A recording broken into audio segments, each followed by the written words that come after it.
తెలంగాణ ఎన్నికల ప్రచారంలో బీజేపీ నేతలు బిజీగా గడుపుతున్నారు. ముఖ్య నేతలంతా ఎవరి నియోజకవర్గాలకు వారే పరిమితమైపోయారు. సికింద్రాబాద్ లో కిషన్ రెడ్డి, కరీంనగర్ లో బండి సంజయ్, మల్కాజిగిరిలో ఈటల, మహబూబ్ నగర్ లో డీకే అరుణ ఇలా కీలక నేతలంతా సొంత నియోజకవర్గాలపై ఫోకస్ పెట్టారు. ఎన్నికల నోటిఫికేషన్ విడుదలయ్యే నాటికి ఒక రౌండ్ ప్రచారం పూర్తి చేసుకోవాలని టార్గెట్ గా పెట్టుకున్నారు.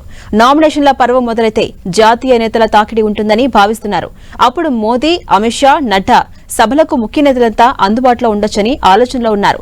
గతంలో అన్ని నియోజకవర్గాల్లో తిరిగి సొంత నియోజకవర్గాల్లో ఓటమి పాలైన అనుభవాలను దృష్టిలో పెట్టుకుని ఎక్కువగా సొంత నియోజకవర్గాలపైన ఇప్పుడు ఫోకస్ పెట్టారని అంటున్నారు.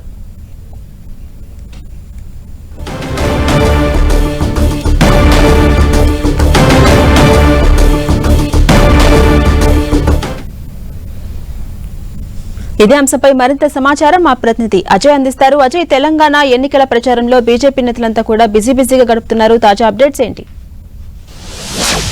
చూసుకోవచ్చు, ఇక్కడ రెండు విషయాలను మనం గమనించాల్సి ఉంటుంది. బీజేపీ ముఖ్య నేతలంతా కూడా తమ నియోజకవర్గాలకే పరిమితం అవుతున్నటువంటి పరిస్థితి కనబడుతుంది. మరోవైపు తమ ఎన్నికల ప్రచారంలో బిజీగా ఉన్నారని చెప్పుకోవచ్చు.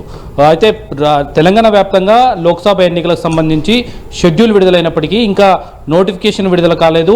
నామినేషన్ల పర్వం అనేది ఇంకా స్టార్ట్ కాలేదు. కానీ బీజేపీ నేతలంతా కూడా తమ నియోజకవర్గాల్లో ఒక రౌండ్ ప్రచారాన్ని పూర్తి చేయడమే లక్ష్యంగా పెట్టుకున్నట్టుగా కనబడుతుంది. అయితే గతంలో చూసుకున్నట్లయితే అసెంబ్లీ ఎన్నికల సందర్భంగా ఈటల రాజేందర్, బండి సంజయ్, రఘునందన్ రావు, అదేవిధంగా కిషన్ రెడ్డి, డీకే అరుణ ఇలాంటి నేతలంతా కూడా రాష్ట్ర వ్యాప్తంగా తిరుగుతూ తమ నియోజకవర్గంలో ప్రచారం చేస్తూనే ఇతర నియోజకవర్గాల్లో తిరుగుతూ వారి అభ్యర్థుల తరఫున కూడా ప్రచారం చేసినటువంటి సందర్భం మనకు కనబడింది. కానీ అందుకు భిన్నంగా ఈసారి కేవలం తమ నియోజకవర్గాలకు మాత్రమే పరిమితమైతూ తమ గెలుపు కోసం మాత్రమే ప్రయత్నిస్తున్నటువంటి పరిస్థితి కనబడుతుంది. ముఖ్యంగా బండి సంజయ్ కరీంనగర్కే పరిమితమైనడు. గతంలో చూసుకున్నట్లయితే బండి సంజయ్ ఉదయం పూట తన నియోజకవర్గంలో ప్రచారం చేసుకుంటూ సాయంత్రం ఇతర నియోజకవర్గాలకు వెళ్ళి ప్రచారం చేసినటువంటి సందర్భం మనకు కనబడింది. ఇందుకోసం జాతీయ పార్టీ ప్రత్యేకంగా హెలికాప్టర్ను కూడా ఆయన కేటాయించింది. ఇదే తరహాలో ఈటెల రాజేందర్ కూడా ఉదయం పూట హుజురాబాదు, అదేవిధంగా గజ్వేల్ నియోజకవర్గాల్లో ప్రచారం చేస్తూ సాయంత్రం మధ్యాహ్నం 1 తర్వాత ఇతర నియోజకవర్గాల్లో తాను అనుకున్నటువంటి అభ్యర్థుల తరఫున పార్టీ కేటాయించినటువంటి అభ్యర్థుల తరఫున ప్రచారం చేస్తూ వచ్చడం జరిగింది. ఇందుకోసం కూడా జాతీయ పార్టీ ఒక హెలికాప్టర్ను కూడా కేటాయించినటువంటి పరిస్థితి. ఇక కిషన్ రెడ్డి, డీకే అరుణ లాస్ట్ అసెంబ్లీ ఎన్నికల్లో పోటీ చేయకపోయినప్పటికీ కూడా రాష్ట్ర వ్యాప్తంగా తిరుగుతూ అభ్యర్థుల తరఫున ప్రచారం చేయడం జరిగింది. కానీ ఈసారి పార్లమెంట్ ఎన్నికల్లో స్వయంగా వాళ్ళే నిలబడ్డారు కావున తమ గెలుపుపైనే దృష్టి పెట్టడం జరిగింది. అయితే గతంలో తమ నియోజకవర్గం పైన సగం దృష్టి పెట్టి ఇతర నియోజకవర్గాలపైన ఎక్కువ దృష్టి పెట్టడంతో తమ నియోజకవర్గంలోనే ఓడిపోయినటువంటి పరిస్థితి. ఈటల రాజేందర్ ఇటు హుజురాబాద్లో, గజ్వేల్లో 2 స్థానాల్లో ఓడిపోవడం జరిగింది. ఇటు కరీంనగర్లో చూసుకున్నట్లయితే బండి సంజయ్ ఓడిపోవడం జరిగింది. అదేవిధంగా ధర్మపురి అరవింద్ కూడా ఓడిపోయినటువంటి పరిస్థితి మనం గతంలో అసెంబ్లీ ఎన్నికల్లో కనబడడం జరిగింది. కానీ ఈసారి అందుకు భిన్నంగా ఇటు బీజేపీ ముఖ్య నేతలు అంటారు ధర్మపురి అరవింద్ అయితేనేమి, అదేవిధంగా రఘునందన్ రావు అయితేనేమి, ఈటల రాజేందర్ అయితేనేమి, బండి సంజయ్ అయితేనేమి ఇట్లా తమ నియోజకవర్గాలకు మాత్రమే పరిమితమైనటువంటి పరిస్థితి మనకు కనబడుతుంది.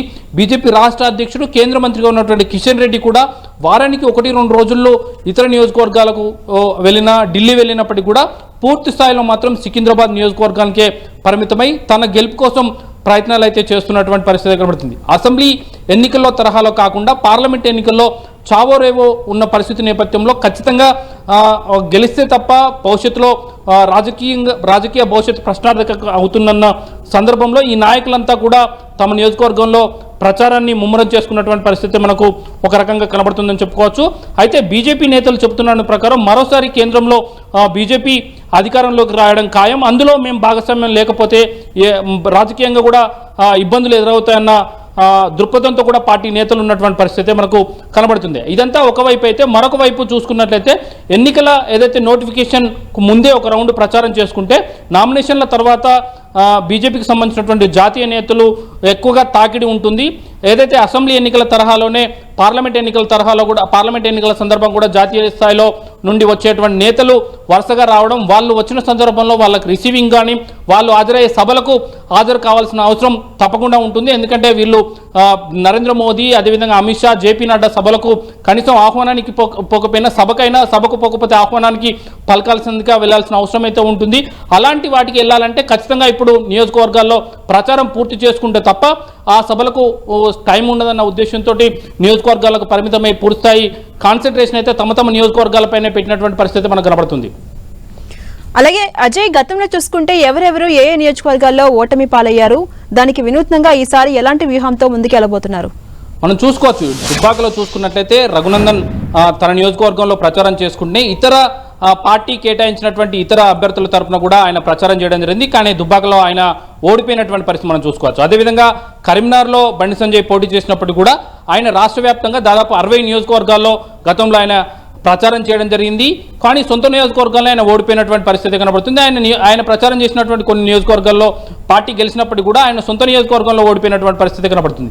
అదేవిధంగా హుజురాబాదు, గజ్వేల్ 2 స్థానాల నుండి ఈటెల రాజేందర్ పోటీ చేయడం జరిగింది. ఆయన ఇతర నియోజకవర్గాల్లో దాదాపు 50కి పైగా నియోజకవర్గాల్లో ఆయన ప్రచారం చేయడం జరిగింది. కానీ ఈ 2 నియోజకవర్గాల్లో ఆయన ఓడిపోయినటువంటి పరిస్థితి. అదే తరహాలో కొరుట్లలో ధర్మపురి అరవింద్ కూడా ఎమ్మెల్యేగా పోటీ చేయడం జరిగింది. ఆయన నిజామాబాద్ పార్లమెంట్ పరిధిలో వివిధ అభ్యర్థుల తరఫున ప్రచారం చేయడం జరిగింది. ఆర్మూర్లో అభ్యర్థిని గెలిపించుకోవడం జరిగింది. అదేవిధంగా నిజామాబాద్లో కూడా ఒక బీజేపీ అభ్యర్థిని ఆయన గెలిపించుకున్నటువంటి పరిస్థితి మనం చూసుకోవచ్చు. ఇలాంటి సందర్భంలో ఆయన స్వయంగా కోరుట్లోనే ఓడిపోయినటువంటి పరిస్థితి కూడా మనం చూసుకోవచ్చు. ఈ తరహాలోనే ఇతర నియోజకవర్గాల్లో పోటీ చేసే బీజేపీ అభ్యర్థుల తరఫున ఎక్కువగా కాన్సన్ట్రేషన్ చేయడం వల్ల తమ నియోజకవర్గంలో ఓడిపోవడంతో ఈసారి ఖచ్చితంగా తమ నియోజకవర్గాలకే పరిమితమై తమ గెలుపు కోసమే పనిచేయాలన్న ఉద్దేశంతో పార్టీ నేతలు ఉన్నట్లయితే మనకు తెలుస్తుంది. Jhansi. Right, thank you Ajay.